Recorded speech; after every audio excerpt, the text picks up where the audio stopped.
नमस्कार. आज आपण न भिजवता न आंबवता अगदी 15 ते 20 मिनिटात तयार होणारा झटपट असा नाश्ता तयार करणार आहोत.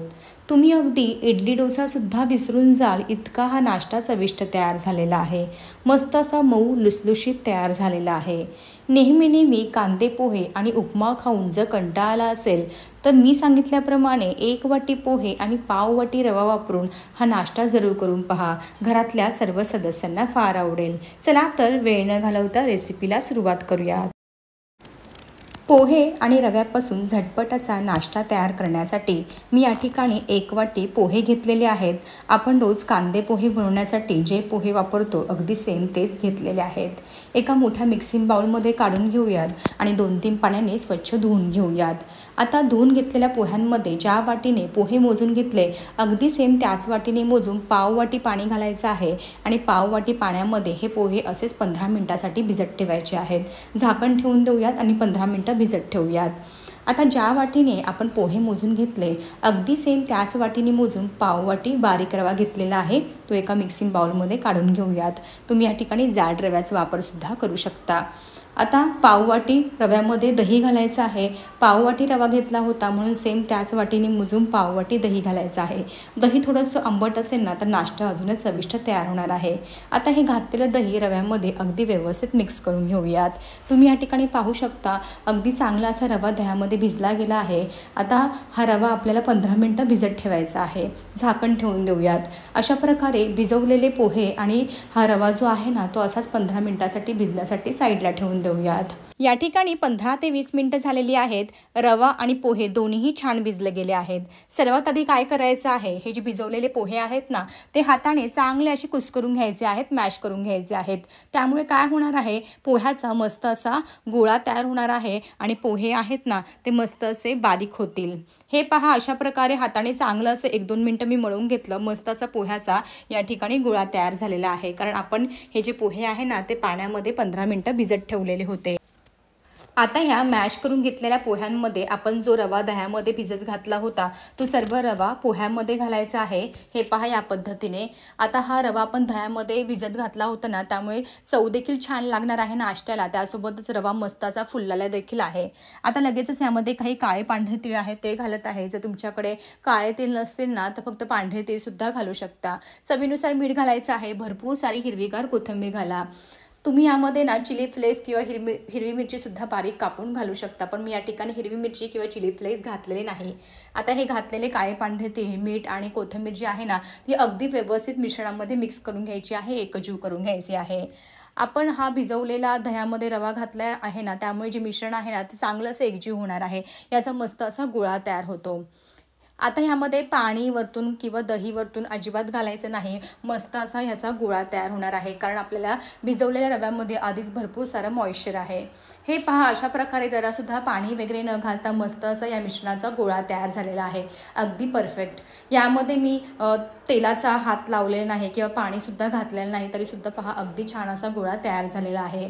आता आपण काय करायचं आहे, ह्या मिश्रणाचे ना असे छोटे छोटे गोळे तयार करून घ्यायचे आहे. चपटे आकाराचे छोटे छोटे बॉल तयार करायचे आणि थोडेसे चपटे आकाराचे बनवायचे आहेत. मी व्हिडिओमध्ये दाखवते त्याप्रमाणे.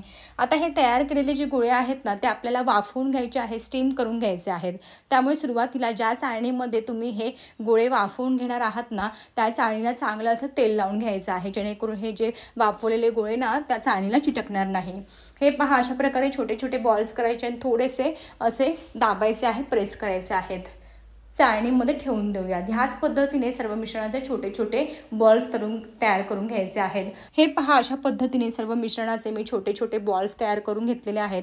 आता हे बॉल्स ठेवताना ना एकावर एक अजिबात ठेवायचं नाही कारण हे जेव्हा स्टीम होतात ना, वाफवतात ना तेव्हा ते छान असे फुगले जातात. एकावर एक जर ठेवले ना ते एकमेकांना चिटकू शकतात.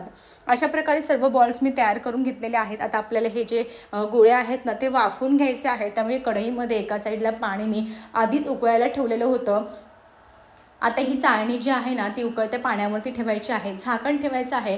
झाकण ठेवून साधारणतः मध्यम आचेवरती आपल्या 10 ते 12 मिनिटं हे गोळे चांगले असे वाफवून घ्यायचे आहेत.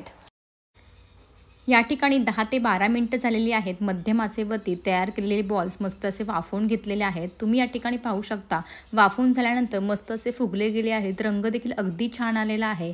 आता लगेचच गॅस बंद करायची आहे. ही चाळण जी आहे ना ती बाहेर काढायची आहे आणि हे जे बॉल्स आहे ना ते पूर्णपणे थंड करून घ्यायचे आहेत. त्यानंतरच डिमोल्ड करायचे आहेत. हे पहा एक 10-12 मिनिटानंतर पूर्ण बॉल्स थंड झालेले आहेत. हे पहा अगदी छान असे चाळणीमधून निघालेले आहेत. अजिबात कुठेही चाळणीला खाली चिटकलेले नाही. एकदम मऊ लुसलुशीत तयार झालेला आहे हा नाश्ता. आता आपला हा नाश्ता जो आहे ना तो अगदी मस्त असा अजून चटपटीत तयार होण्यासाठी ह्या तयार केलेल्या गोळ्यांना आपण मस्त अशी फोडणी देणार आहोत. त्याआधी हे सर्व बॉल्स थंड झाल्यानंतर एका प्लेटमध्ये काढून घेऊयात आणि लगेचच फोडणी द्यायला सुरुवात करूयात. हे पहा अशा प्रकारे सर्व बॉल्स मी प्लेटमध्ये काढून घेतलेले आहेत. आता फोडणी देण्यासाठी एका पॅनमध्ये मोठे 4 चमचे तेल घालायचं आहे. तेल चांगलं गरम झालं की लगेचच एक मोठा चमचा मोहरी घालायची. मोठे 2 ते 3 चमचे पांढरे तीळ घातलेले आहेत. कढीपत्ता घालायचा आहे. त्यानंतर लगेचच काही चिली फ्लेक्स आहेत ना सुकलेल्या लाल मिरच्या त्या मी अशा थोड्याशा मिक्सरमध्ये ओबडधोबड बारीक करून घेतलेल्या आहेत. अर्धा चमचा चिली फ्लेक्स घातलेले आहेत आणि लगेचच ह्या ठिकाणी 1 चमचा पावभाजी मसाला घालायचा आहे. एकदा पावभाजी मसाला घालून हा नाश्ता करून पहा अगदी छान चवीचा तयार होतो. थोडंसं मीठ घालायचं आहे. आता मीठ घातल्यानंतर आपण जे तयार करून घेतलेले स्टीम करून घेतलेले बॉल्स होते ना ते बॉल्स या फोडणीमध्ये घालायचे आहेत. चांगले असे मिक्स करून घालायचे आहेत. भरपूर सारी वरतून हिरवीगार कोथिंबीर देखील घालायची आहे.